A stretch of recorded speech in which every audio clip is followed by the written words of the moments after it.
Hi everyone, welcome to Accounting Excel. In today's video, what I'm going to show you is how to create a drop-down list just like this so that you can select what you want to enter in each cell. But before I get into that, go ahead down here and click that subscribe button so that you can check out the rest of our videos. So the first thing to do this, what you want to do is create these lists. So what we need to do is we need to name these lists. So I'm just going to click on what you want to do is just click on the list tab if you're not already on it and select the range of what you want the list to be. So I'm going to select all the customers. And then on the formulas tab of the ribbon, what you want to do is go here and go to define name.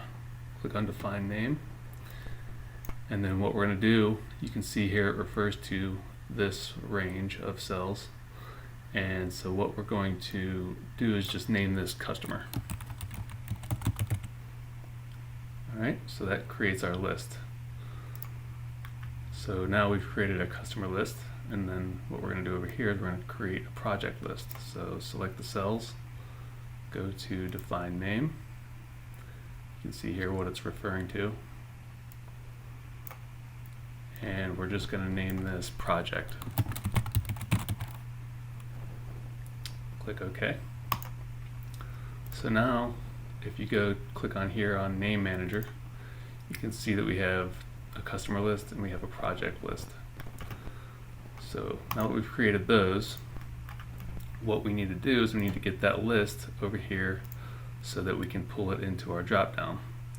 So what I'm going to do here is I'm going to select the cells where I want the drop down. So I'm going to go ahead and select all the way down through row 25 on the customer range. And then what you need to do then is click on the data tab of the ribbon and go to data validation. And from the drop down, click on data validation right there. And so now this is kind of the settings. So what we're telling the Excel is what settings we want for these cells here that we've selected. So what we're going to do is from the drop down, from the allow drop down, we're going to select list. Okay, and then here under the source, what we need to do is we need to tell it the source of what we want the drop down to be is the list that we just created. So here I'm just going to type in equals and customer. So now I've told Excel that for this range of cells I want my list to show up in a drop down, and it shows right here in cell drop down is selected, and it's going to ignore all the blank cells. So I'm going to go ahead and click OK on this. So now you see this little box pops up, and click on it and you can see that all of my customers are populated, and if I scroll down it shows all of them.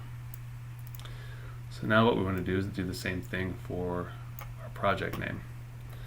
So just select the range and go to data validation, select data validation, allow list, and then for the source here we're going to put in project, and then we're going to go ahead and click OK. So now we have the same type of situation where you select the drop down and it shows our customer list.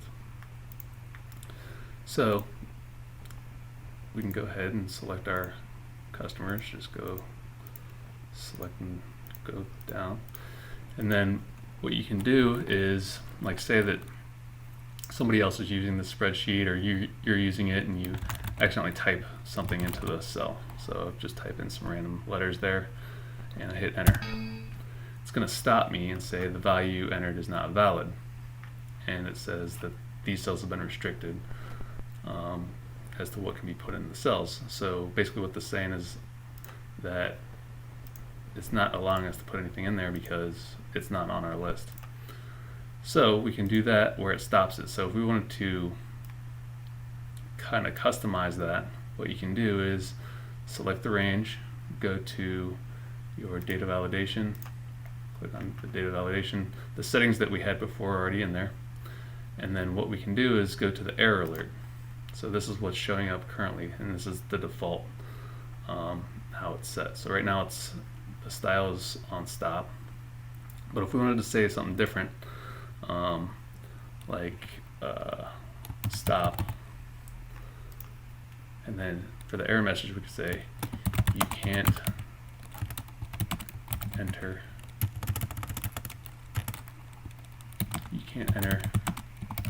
that because it is not on the list. So now when it gives us our error message, this is what it's going to say. So let's go ahead and test that out real quick. Type in a bunch of letters, and this is what pops up. You can't enter that because it's not on the list. Go ahead and click cancel. So let me just show you something else that you can do too with this. If you don't want it to actually stop you, you can go in here and you can let it give you a warning instead of stop. You can say, I just want it to give me a warning, and it's going to say, warning,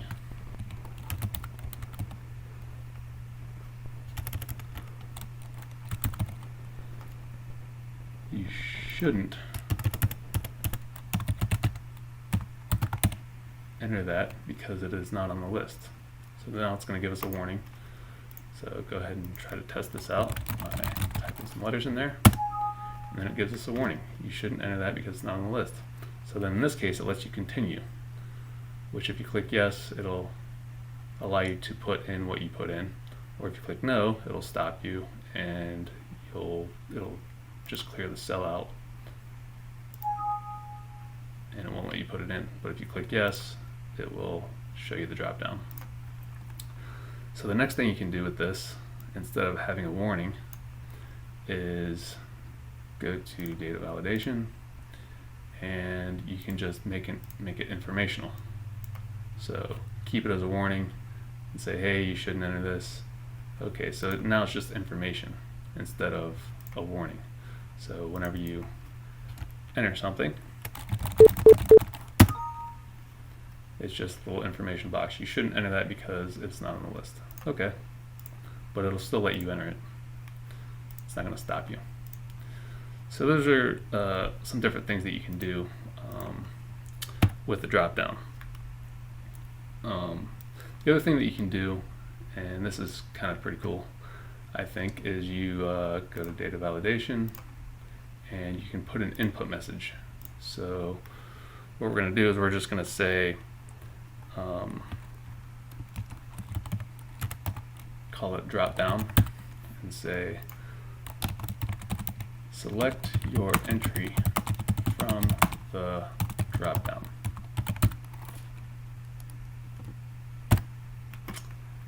And click on OK.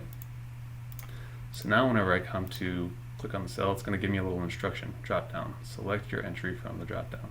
Okay. And so that's kind of what you can do with the data validation and creating a list. Just a little tip. I just want to show you real quick. Whenever I pull this down and I scroll to the bottom, the last one on the list is going to be Washington LLC. So let's just say that I wanted to add another customer. So let's just make it Calgary Company. So I've entered this here. When I come back and I try to put this from my drop down, it doesn't show up. And that's because on my name,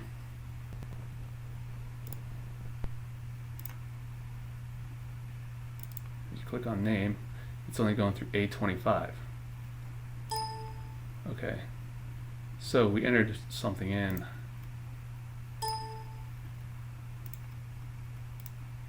on A26, so it's not going to pull that into my list.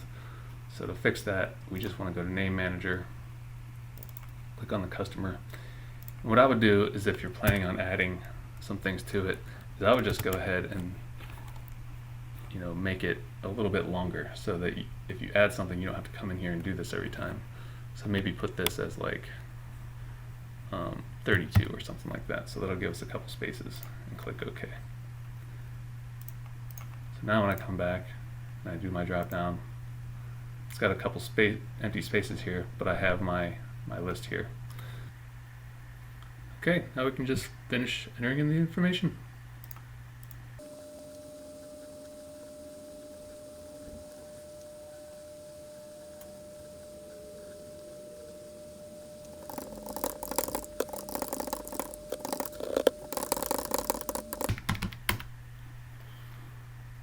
we're all done. So like I said, go ahead and subscribe to the channel and check out some of the other videos, and we'll see y'all next time.